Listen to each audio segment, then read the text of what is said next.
Book readers and fans of the fantasy genre, gather around because Shadow and Bone is coming to Netflix, and today I'm telling you whether it's worth watching or not. What would my powers be? What is up, Netflix fans? Welcome back to my channel. Every weekend, I'm watching every Netflix movie and TV show I can find, and this weekend, finally, is a big one. It's Shadow and Bone, based on the beloved book series. We're going to talk about this. No spoilers in this video.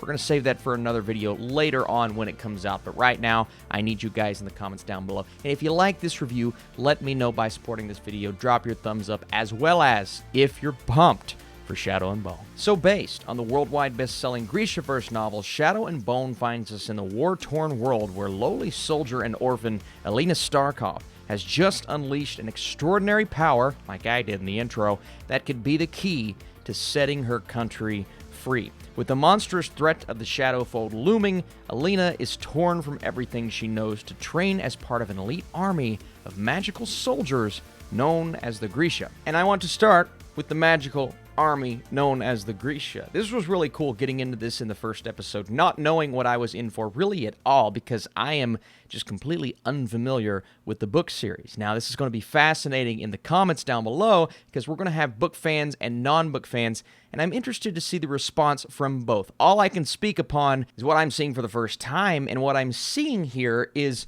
almost this Avatar The Last Airbender-esque world where there are different factions of people, each bestowed with abilities, and those abilities are eventually showcased extremely well and on an entertaining level in the series. And when they come together and we see individuals using their powers, not going to spoil who, of course, it's really cool.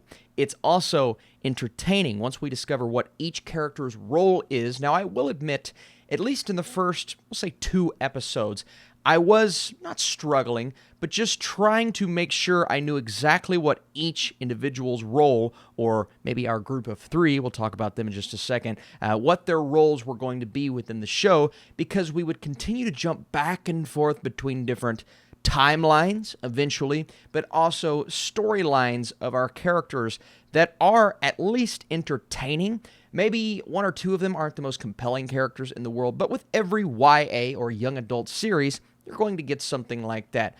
Overall, though, I was at least invested after the first episode, especially once we begin diving a bit deeper in the story of Alina Starkov. First of all, that name, it's a really cool name. It has nothing to do with the story. Okay. But Alina is having difficulties trying to hone in on her powers, and throughout the series she's finding allies as well as people that are clearly after her, enemies. Those can be one and the same, and this is a world in which not everything is as it seems. Now, we haven't even talked about the Fold yet. Visually, I think the Fold is really cool. Apparently, one thing I did read, I tried to research all I could about the books.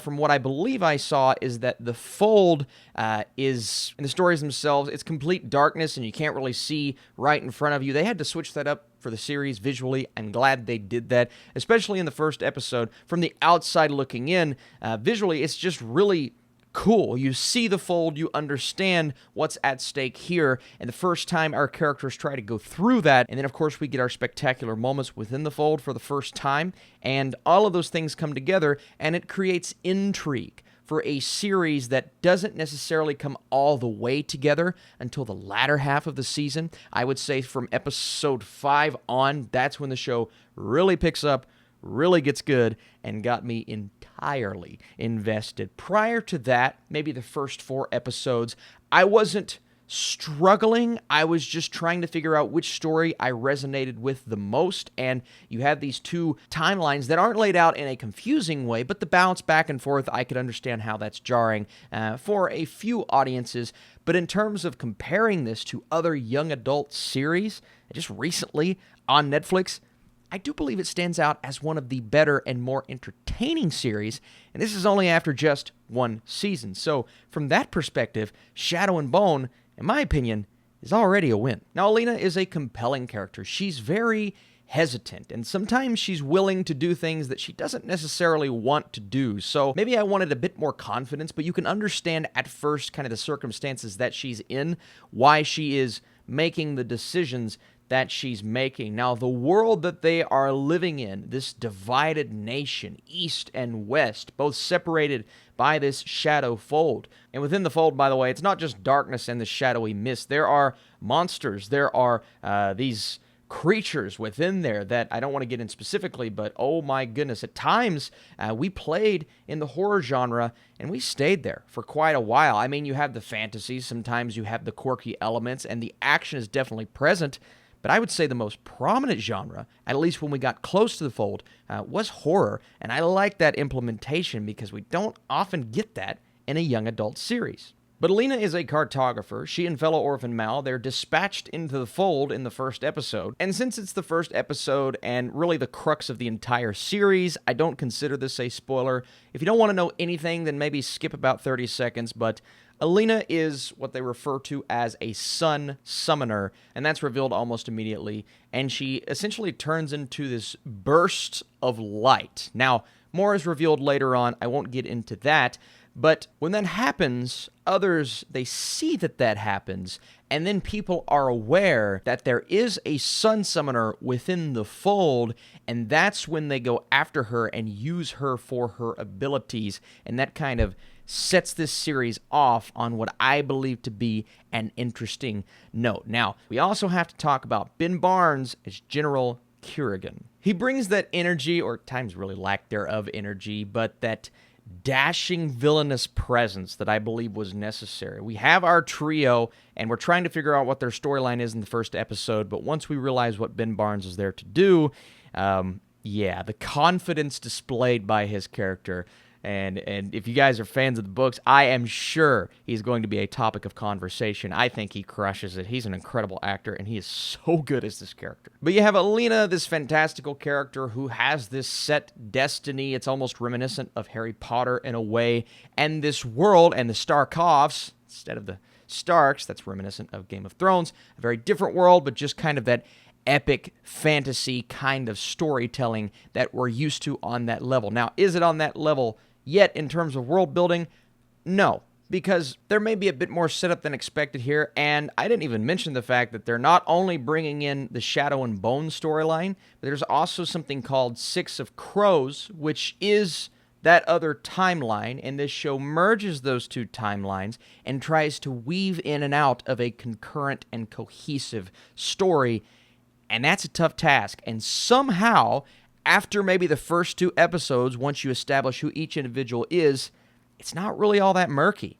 You kind of understand what's going on, and I was thoroughly entertained. On a technical level, I mean, the visuals don't stand out as anything I've never seen before, but they're really good. You look at the costumes and this early 1800s, very Russian inspiration, mixing and matching that with the visuals themselves. I mean, it doesn't feature the brightest color correction in the world, but it works, especially aesthetically combined with the mixing and mashing of those horror tones. Yeah, I think it's exactly what they needed to do. Let's talk about the Six of Crows characters really quick. We have Kaz, Inej, and Jesper, and they're very prominent in the first episode. Their mission is clear, and some of their motivations, they do clash with each other, so that for me was maybe even a more interesting dynamic than some of the things that were happening on this side over here.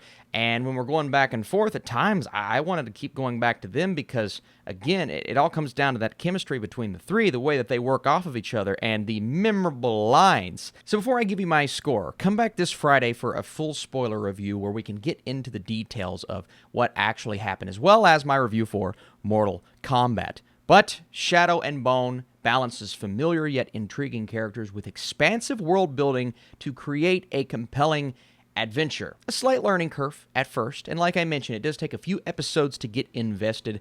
Maybe as a non-book reader, it took me a bit longer, but in terms of the Grisha trilogy and the Six of Crows duology, I'm on board with where this series is going. I really like it. It's compelling, and I do think it works for what it's trying to do, and it's a really good start. One that tells me it's probably only going up from here, and for a young adult series, that's all I could ask for. I'm going to 78% for Shadow and Bone. Thoroughly enjoyed myself, but the most important thing here is I need you guys in the comments down below. How'd you feel about Shadow and Bone if you have seen it? And if you're watching this before it comes out, What's your anticipation levels like? Are you guys excited? Are you book readers? And let me know some things down below about the books, not to spoil anything, of course, that maybe should intrigue me to read them myself. I'll tell you, after this series, I'm definitely interested. So, appreciate it big time. I'll see you later on today for the Mitchells versus the Machines Netflix review.